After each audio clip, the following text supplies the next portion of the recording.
Global পয়েন্টের পক্ষ থেকে আপনাদের সবাইকে স্বাগতম। সম্প্রতি ইরানের সামরিক ও আঞ্চলিক সক্ষমতা নিয়ে আন্তর্জাতিক মনোযোগ বৃদ্ধি পেয়েছে। বিশেষ করে চীনের স্টেলথ প্রযুক্তির যুদ্ধ বিমানের সম্ভাব্য বিক্রির খবর বিশ্ব সংবাদ মাধ্যমে গুরুত্ব পাচ্ছে। আপনারা হয়তো সংবাদ মাধ্যমে দেখেছেন, চীন কি সত্যি ইরানকে পঞ্চম প্রজন্মের যুদ্ধ বিমান দিতে চলেছে। সম্প্রতি তেহরানে নিযুক্ত চীনের সামরিক আঁটুসে ইরানের বিমান বাহিনীর কমান্ডার ব্রিগেডিয়ার জেনারেল বাহমান বেহমারদের হাতে J-20 সিরিজের যুদ্ধ বিমানের একটি রেপ্লিকা তুলে দেন। তবে ভ্যালিড আন্তর্জাতিক সংবাদ সংস্থা যেমন রয়টার্স, বিবিসি, আল জাজিরা এবং অ্যাসোসিয়েটেড প্রেস নিশ্চিত করেছে যে এটি মূলত কূটনৈতিক এবং প্রদর্শনীমূলক পদক্ষেপ, কোনো চূড়ান্ত বিক্রয় বা সরাসরি কার্যকর স্থাপন এখনো হয়নি। প্যাটাগনের সূত্র অনুযায়ী যুক্তরাষ্ট্রের শিল্পপ্রাণ বাহিনী বর্তমানে বাংকার বাস্টিং ধরনের অস্ত্রের সক্ষমতা রাখে, তবে এই অস্ত্র প্রয়োগ কেবল পরিকল্পনা পর্যায়ে এবং বাস্তব পরিস্থিতির উপর নির্ভরশীল। মার্কিন কর্মকর্তারা বারবার জোর দিয়ে বলছেন, মূল লক্ষ্য আঞ্চলিক নিরাপত্তা নিশ্চিত করা এবং কূটনৈতিক চ্যানেলের মাধ্যমে পারমাণবিক বিরোধ কমানো, সরাসরি কার্যকর পদক্ষেপ নয়।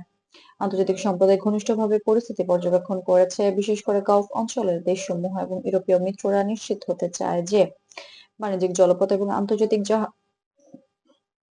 চলাচল নিরাপদ। মধ্যপ্রাচ্যে সরাসরি সংঘর্ষের সম্ভাবনা কম, তবে নজরদারি ও কূটনৈতিক সমন্বয় বৃদ্ধি পেয়েছে। ইরান বারবার জানিয়েছে যে তাদের পারমাণবিক কার্যক্রম শান্তিপূর্ণ এবং আন্তর্জাতিক আইনের অন্তর্গত। একই সঙ্গে তারা আঞ্চলিক নিরাপত্তা ও সক্ষমতা বজায় রাখার উপর জোর দিচ্ছে। বিশ্লেষকরা মনে করেন, চীনের সম্ভাব্য বিক্রি কেবল রাজনৈতিক ও কূটনৈতিক সংকেত হিসেবে বিবেচিত হবে। বর্তমান পরিস্থিতিতে পর্যবেক্ষণমূলক আলোচনার ধারা বজায় রয়েছে, দুই দেশই পরিমিত প্রত্যাশা রাখার উপর জোর দিচ্ছে।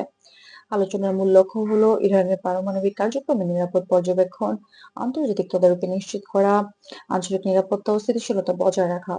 বিশ্ব সম্প্রদায়ের নজরদারি, কূটনৈতিক পর্যবেক্ষণ এবং আন্তর্জাতিক আইন মেনে চলার উপর ভিত্তি করে এই সম্ভাব্য বিমান বিক্রির ঘটনা আঞ্চলিক স্থিতিশীলতা বজায় রাখতে গুরুত্বপূর্ণ ভূমিকা রাখতে পারে। গ্লোবাল পয়েন্ট সর্বদা আপনার কাছে ভ্যালিড তথ্য ও আন্তর্জাতিক সংবাদ সংস্থার আপডেট পৌঁছে দেবে। ধন্যবাদ। গ্লোবাল পয়েন্ট দেখার জন্য আমাদের চ্যানেলটি সাবস্ক্রাইব করতে ভুলবেন না, যাতে আপনি সবসময় আন্তর্জাতিক ও আঞ্চলিক খবর সবার আগে পেতে পারেন।